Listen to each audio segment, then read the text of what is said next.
But Borzar, last Saturday, the president invoked the Alien Enemies Act of 1798 to declare that a Venezuelan foreign terrorist organization, Tren de Agua, is invading the United States and unauthorized and authorized the expedited removal of its members from the United States. Walk us through the Alien Enemies Act, why he invoked it, issues around it, and is it going to be obviously used beyond Tren de Aragua? Well, Tren de, you got me here? Yeah. Okay, well, I'd like the president, through proclamation, invoked his authorities under Alien Enemies Act, and what the media is not telling you is that that's a law passed by Congress, signed by the president. So he's taking his executive privilege and invoking that Alien Enemies Act, which is the right thing. There's been numerous investigations, deep investigations. We know that Tren de Agua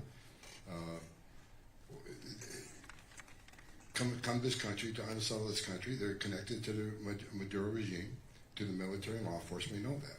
They came to this country to commit violent crimes, to spread fentanyl, to kill thousands of Americans, and create havoc and unsettle this nation.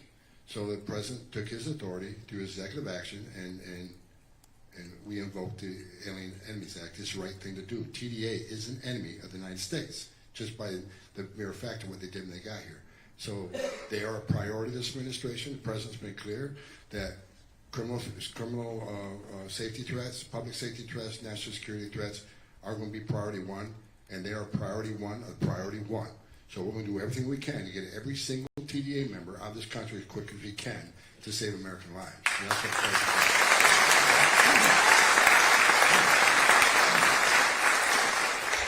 And as a quick follow-up, talk a little bit about the ruling where we have a federal judge who says what you're doing is seeking an injunction against turning the planes around. Well, I found it remarkable that any district judge has the authority to overrule the president's executive orders. And what basically he wanted us to do is turn planes around in midair full of terrorists and bring them back into the United States, which is just ridiculous. And we didn't do it. Now it's under litigation. But as I've been clear, I'll let DOJ fight that out. I'm not a lawyer, I'm a cop, so we'll let the lawyers fight it out. But bottom line is we're not going to stop doing what we're doing. We're going to arrest aliens today. We're going to arrest TDA today. We're going to deport TDA today. We're going to deport criminals every single day. ICE is out there right now. I just looked at the numbers. There are about 40,000 arrested by ICE in the interior since the president took office. The vast majority of them being public safety threats and national security threats. They're not going to stop us. The district court judge isn't going to stop us from making this country safe again. We're going to keep moving forward.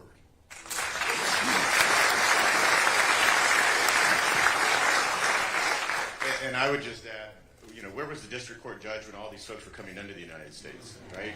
And so this idea that you're going to have a judge, or even, the left of the country is now siding, first they sided with illegal aliens, and now they're siding with terrorists instead of with the American people. So I think Tom's exactly right, and I think, the American people, by and large, support what the president is doing here. Governor, now you have some thoughts on the judge. Well, look, well, first of all, the U.S. Supreme Court had a chance to nip all this in the bud about a month ago. And they could have just been aggressive, put these district judges in their place. But, the three liberal justices, they're always going to be against no matter what. And then of the six others, a lot of them aren't reliable. Thomas is reliable. Alito's reliable. But you had a 5-4 where the Chief Justice and Justice Barrett sided with the liberals, kept these cases alive, and it was a different case than the one just there. But the principle is, are we ruled by the consent of the governed under elections and under a written constitution, or are we ruled by a district judge in D.C., Hawaii, wherever the hell they can shop for a judge to find somebody, and then that trumps everything that is in the Constitution in terms of executive powers, because that's what they'll keep doing if you let that happen. So the U.S. Supreme Court needs to put a kibosh on it. Forget about just whether a judge should even be involved in this to begin with. Clearly, if you have one case, judge rules against the government, that shouldn't be a nationwide injunction where the government can't act. in all the other 99.9% of the cases. And so the U.S. Supreme Court could reel that in if they wanted to, and maybe they will. But you know, Congress, people say, oh, these courts are out of control. They've been out of control for a long time. It got worse under Trump 45. We knew this was going to happen. Like, this is the most predictable thing, that this is what the left would do. Congress has the authority to strip the courts of jurisdiction over certain issues. They can say you can't hear any case involving the removal of an illegal alien or the removal of certain classes. They could do that if they wanted to do it. They haven't done that. They haven't been aggressive on it, but that's plain in the Constitution. When Jefferson became president, they had problems with judges. They just eliminated these judgeships that they had problems with. They didn't even bother. So like, none of these courts exist as a matter, other than the Supreme Court, none of the other courts even exist as a matter of constitutional right. That's purely the discretion of Congress to create and then set the jurisdiction. So, and we were talking about this earlier before we came out. If you look at how our government, not just on immigration, on everything, how our constitutional system has really been transfigured in a bad way over many, many decades. The root of the problem is Congress's fecklessness. The reason why you have so much debt, continuing resolutions, a massive bureaucracy run amok, because Congress doesn't use the power of the purse to rein it in. The reason why you have these judges doing what they're doing is Congress has not used the authority in the Constitution to take political issues away from the courts and make sure that that's reserved in the executive branch. So I don't know. I mean, basically, if Congress isn't going to do anything, then you're hoping that the U.S. Supreme Court will ultimately put the kibosh on this. And maybe they will. And I think that the arguments that the Trump administration will put forward are the right arguments. But I've also seen them put forward the right arguments already, and the Supreme Court has not been willing to adopt those arguments yet. So we'll see what happens. But if they don't put the kibosh on this, then you're just going to have 4 years of trying to find the most liberal judge you can, file a lawsuit. They'll say nationwide injunction, and then your hands are tied from doing the job that the American people elected the president to do.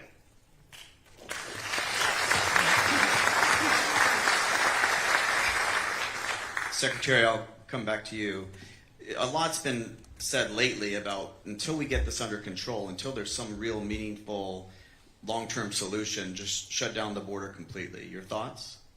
Well, I think that's what President Trump's and the team is doing, right? They're using the authorities that they have to make sure that they protect the American people. So the national emergency, a 212F order, all the things that they're doing now are things that could have been done the last 4 years under President Biden, right? They chose not to do that from just the sheer will of not wanting to go in a certain direction. So we hear a lot of talk about, comprehensive immigration reform, which is like the worst term I've ever heard. But I think what the Republican Congress needs to do now is look at all the actions that President Trump and his team are putting in place, and how do you codify that into law, so that if you do have a different president from a different party, that they're just not going to undo everything. And so Congress really needs to take a good look at what's being done here, put it into law so that we don't have the chaos of the last 4 years that we had under President Biden at that border, because that's what will happen if we don't get a lot of this just enshrined into law. Executive authority is great because you can do it quickly, you can do it fast. I'm just worried in 4 years when President Trump leaves office, and it's not a Republican and a conservative that has an enforcement mindset, what is that border going to look like? And so that's where I would push the Republican Congress to do, obviously we can get a lot of infrastructure. I know we're building wall. There's a maritime buoy going in South Texas. There's a lot of stuff that President Trump's doing today, but you got to get it codified into law.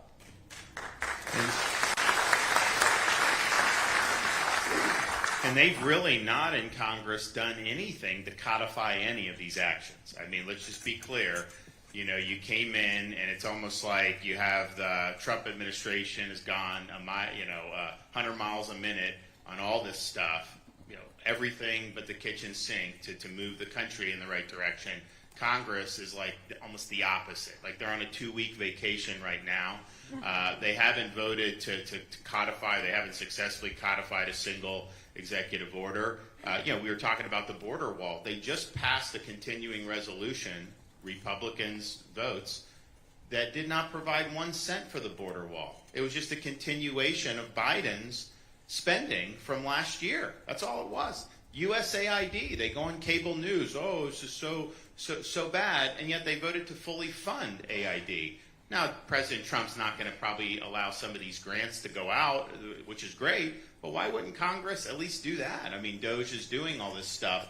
So I think that they've not shown any inclination to do what Chad is saying needs to be done. And what will happen is you will absolutely see all that go up in smoke if a new president comes in 29 that doesn't agree with these policies. It'll happen like that. So, you got to start to think strategically. You got to start to think more long term. And it's great to see what's happened at the border for it to go down by 96, 98%, whatever, in 2 months when they said you needed some convoluted bill to be able to secure the border. That was obviously a lie, but it's been proven to be a lie. But you can just as easily reopen the border like Biden did. I mean, he reopened the border. He was flying people in. They were literally going to foreign countries and flying people in to the country and dumping them all over the United States. And that happened for 4 years. So we've got to get this into law. And I think Congress really needs to be way, way more aggressive than what they've been so far.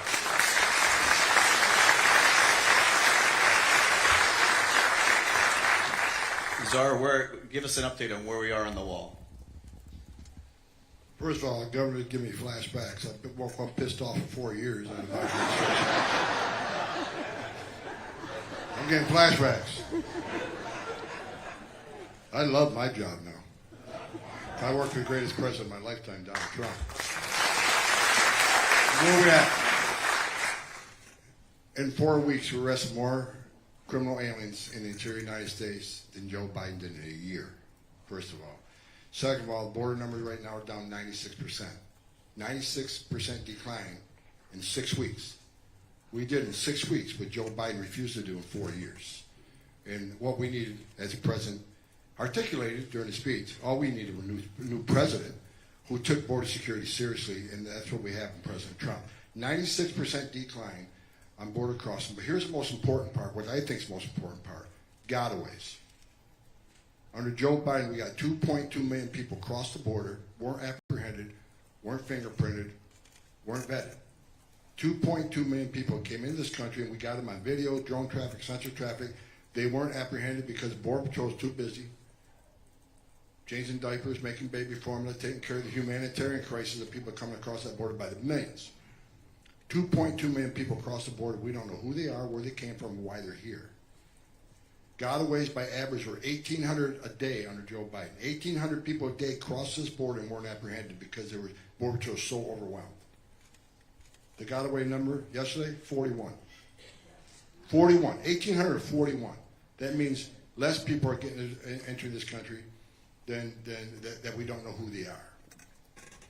When you have the border, and here's what I keep preaching, but the left keeps pushing back. When you have a 96% decline in illegal border crossing, when 96% less people are coming, how many women and children aren't being sexually assaulted by the cartels? How many children aren't dying crossing that border? How many pounds of fentanyl is not getting into this country to kill Americans? How many people on the terrorist watch list aren't escaping this country? How many billions of dollars are the cartels not making? A secure border saves lives, and that's what President Trump has done. We were saving lives by the thousands simply because they have a secure border. We got more to do. Look, we were arrested about 3 times more than Biden did in 1 month. I already talked about that. In 1 month, we compare his month to our month, we're arresting 3 times more than Joe Biden did. That's not enough. We need to do 10 times more because he wasn't doing squat. So the media's been all over me, well, are you happy with the numbers? I'm happy, but I'm not satisfied. We're not going to rest. I'm not going to sleep well at night until every public safety threat, illegal aliens eradicated from this country. That's when we'll relax, and that's when we'll take